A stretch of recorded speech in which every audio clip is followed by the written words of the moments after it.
Baboons have found that humans are easy pickings. They don't seem to respect us.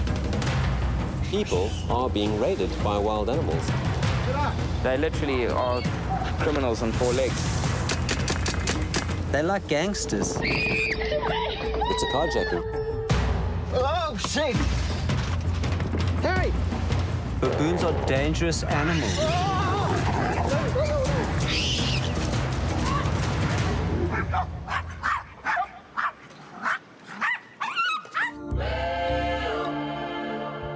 The Cape of Good Hope in South Africa is a majestic place. Home to an abundance of wildlife. Home also to humans drawn by its beauty.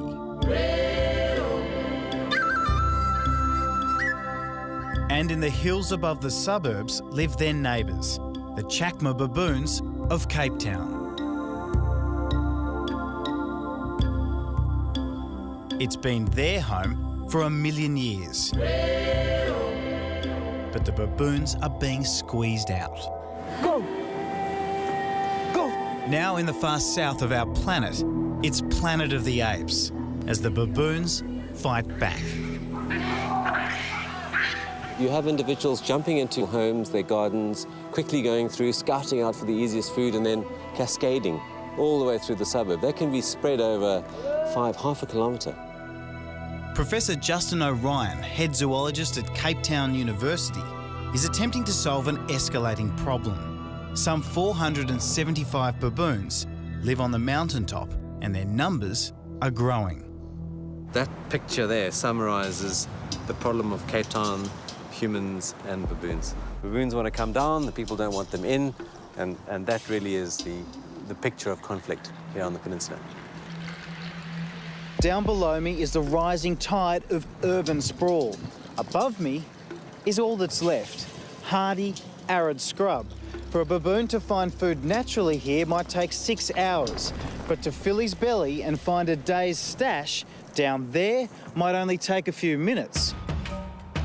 When a troop is looking to go into an urban area, the first thing that you do is you get a lot of surveillance. There's no other way of saying it. They sit on a rock and they watch. And they'll see something down in the village that gets their eye. And they learn to understand their landscape. They know that house has got fruit. They know that house feeds their dogs outside.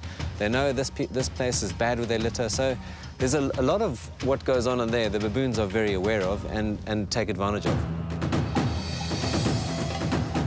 He can run from 150 metres away, so the people aren't even aware that the baboons are there. He's assessed the scene, runs straight towards the car. The people scream. The baboon opens door and climbs into the car with people inside. That is audacious. That element of surprise is all to the baboons. They win, hands down, every time. Oh, shit! Jesus. And this is what the fuss is all about. Look at this. It's almost human-like.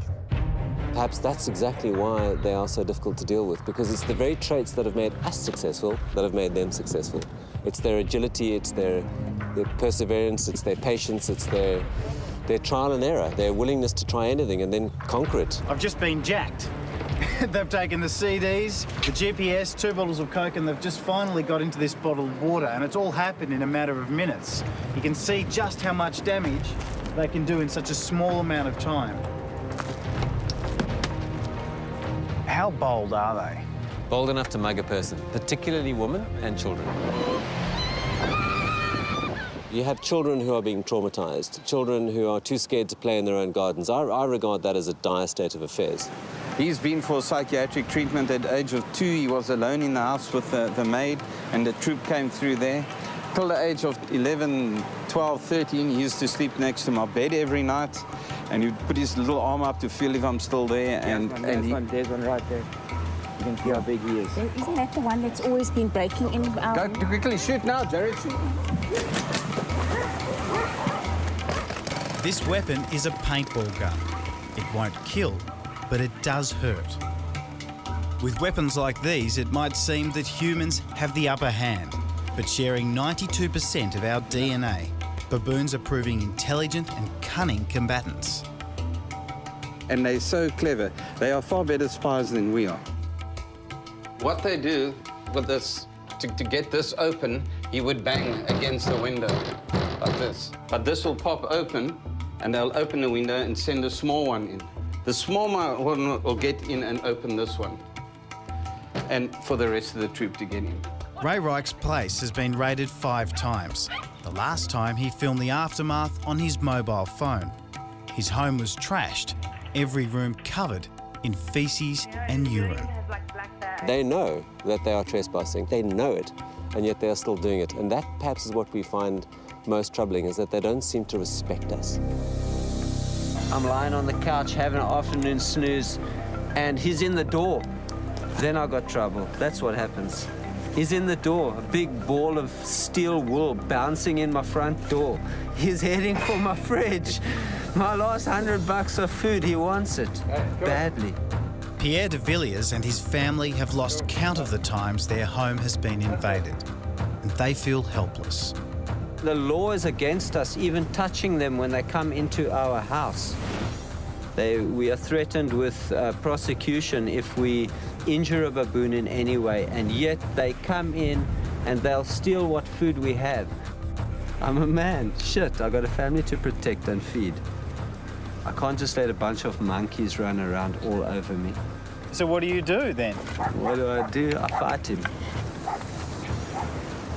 him. I grab whatever I can, preferably something to throw at him because I want him further than arm's length. These bullets don't hurt. I mean, it's not going to kill them. So, Jared, just shoot this thing quick.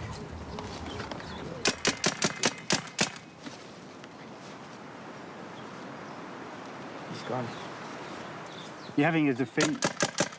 When we x-ray the baboons, there has never been a single baboon that doesn't have pellets or bullets or birdshot in them. In some cases, what the x-rays show, a variety of weaponry has been fired at the baboons, and it never solves the problem. Jenny Trethowan runs the rescue organisation Baboon Matters.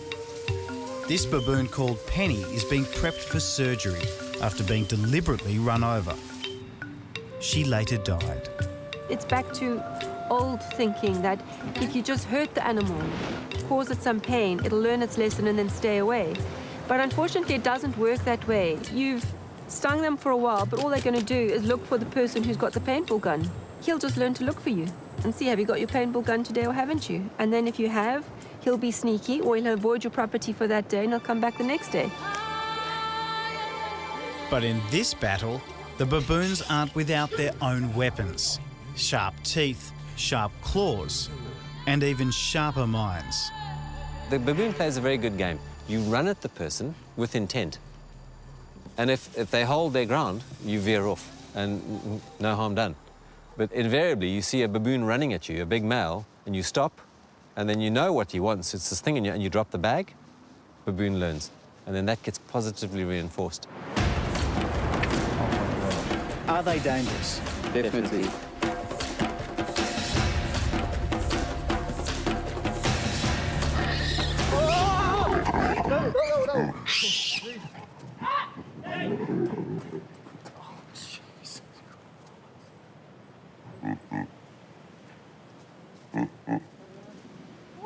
What scares me is that he's going to do damage one day. In other words, he's going to kill a child or kill a woman, and then what?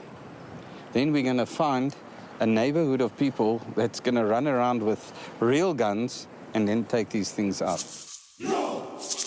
All right, guys, I think the baboons are going. I think we have to make a line. We don't want them to hit that top houses up there. Asana, go, go, go, go.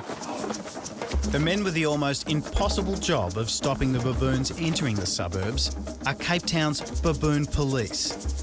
They're led by Johan de Plessis. Our priority is to keep the baboons safe, and the only way of doing that successfully is keeping them out of suburbia. Every day they try to hold the line as the baboons charge down the mountain from higher ground. Johan and his team try to get them to stop, and the baboons ignore him. The idea is to keep the baboons outside of the houses. They go there and they've got such a drive to get there due to the amount of food. Humans live wastefully, and our rubbish is their cuisine at the end of the day, and they go for that with all of their life just to get that food. It's a costly exercise and it seems to be having little effect. The baboons can outrun, outclimb and outjump any of his men. They simply outflank them. So now the thinking is turning to even more extreme measures. What's the solution as you see it? The solution is to allow baboons to go as close as they possibly can. In other words, maximize their use of the land that they used to have access to, but that they still can't do that last 10-meter dash into town. So, for example, we know of certain areas in Cape Town which have vineyards. Now, it doesn't get better than a grape for a baboon, and yet they've never been raided by a baboon. And the answer? Electric fence. Others want them culled. But not all voices are vengeful. In this war, some are calling for a truce and a hope that with a little goodwill, there can be peaceful coexistence. We're all primates. People should just realize that there's no point being angry with the baboons. The baboons are just going to carry on doing what baboons do. You can change. I love each and every one of them, and they stole my heart. And a primatologist friend of mine many years ago said that once you go baboon, you can never go back. So, And you've gone baboon. I've gone baboon.